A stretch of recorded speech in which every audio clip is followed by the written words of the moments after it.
Thank you very much for being with us. Please tell me your name and what do you do?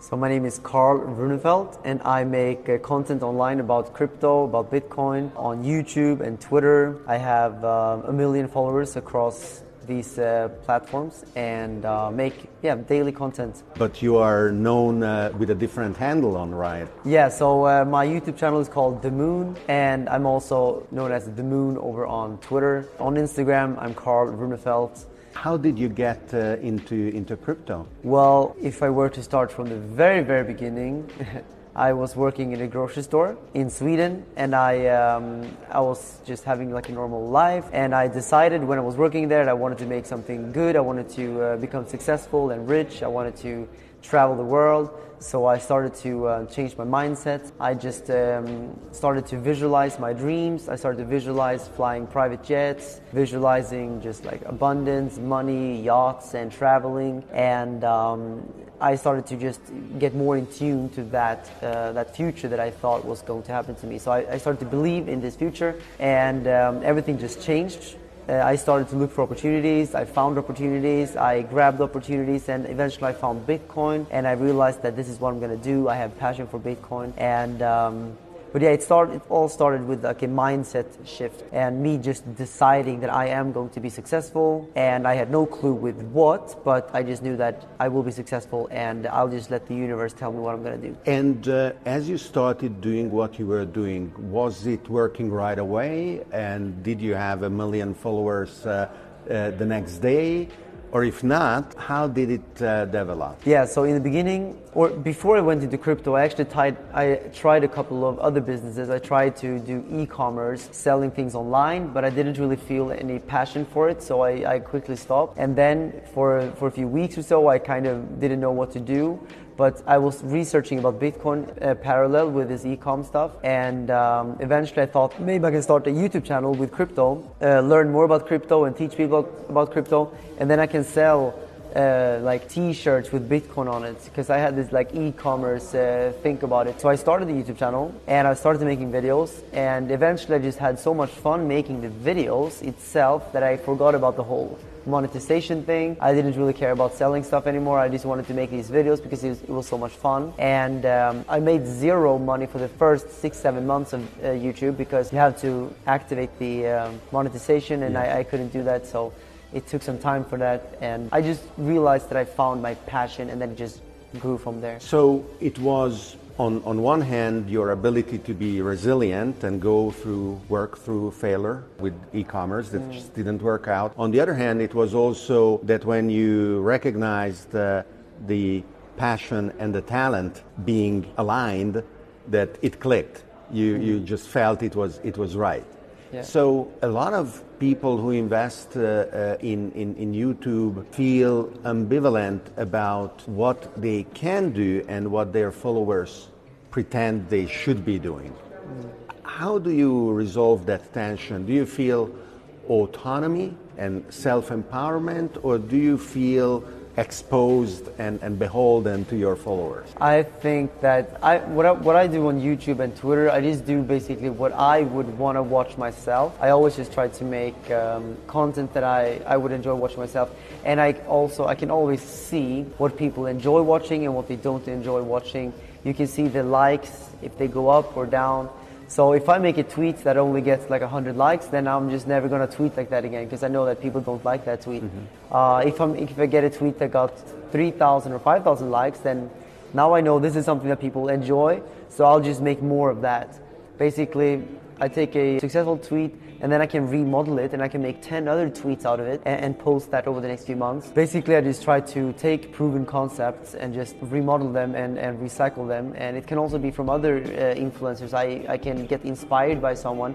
If I see someone that made a tweet that got 5,000 likes, then I'll think, wow, that's cool. I'll just take the essence of this. I'll maybe change a few things so it's not the same tweet, but it's the same kind of, like, why did people like it? Was it because it was a positive tweet? Was it because people liked this specific coin or whatever? I tried to find out why they liked it, and then I just used that in another tweet on my post. What was that attracted you about Bitcoin at the beginning, And did it stay the same or did it evolve in time? So before Bitcoin, when I was working in a grocery store, I was researching a lot about gold and silver and the monetary system, about the Federal Reserve System. So when I heard about Bitcoin, I already had the kind of backstory that you need to understand the value of Bitcoin. I understood the inflation and the corrupt banking system and how that is a bad way of handling money. So I knew that gold is a better form of money than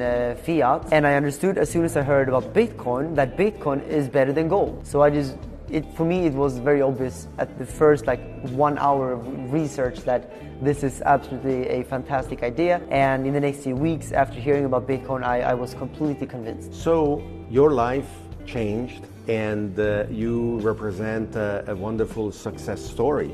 Do you think you can also be an inspiration for others to follow what you did? Yeah, so back when I was not successful, I was following many successful people online, could be Instagram, YouTube, and they were always talking about mindset, and they were talking about these, and also just showing off their yachts and jets. And for me, I get inspired by that. Some people they will get angry when they see someone show off stuff, but I really liked it, seeing these people walk around with these expensive clothes and watches, and just being successful, and they did something that they enjoyed. They became successful, and they deserved it. So I was like, wow, this is so cool, I want to do the same. So now that I am successful, I try to kind of return the favor to other people out there by showing people how I'm flying private jets, showing people how I'm traveling the world, and how I'm talking about Bitcoin and crypto, because I know that there will be many people out there that will be very inspired by it, especially because I went from grocery store to a multimillionaire in just 2 years. So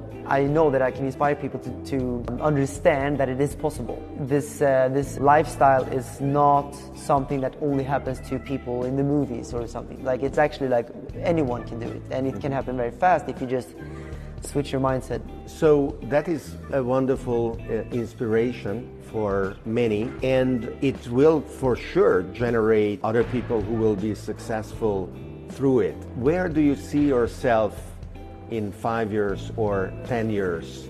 What is the kind of mindset that now you are learning to acquire that will bring you there? Yeah, so I already did the hard part, going from zero to where I am now. I think that was kind of the hard part. Now I already have the momentum, I know how to use my mindset. So, I think that the toughest step is to go from an average salary of $2,000 per month to $5,000 or $10,000.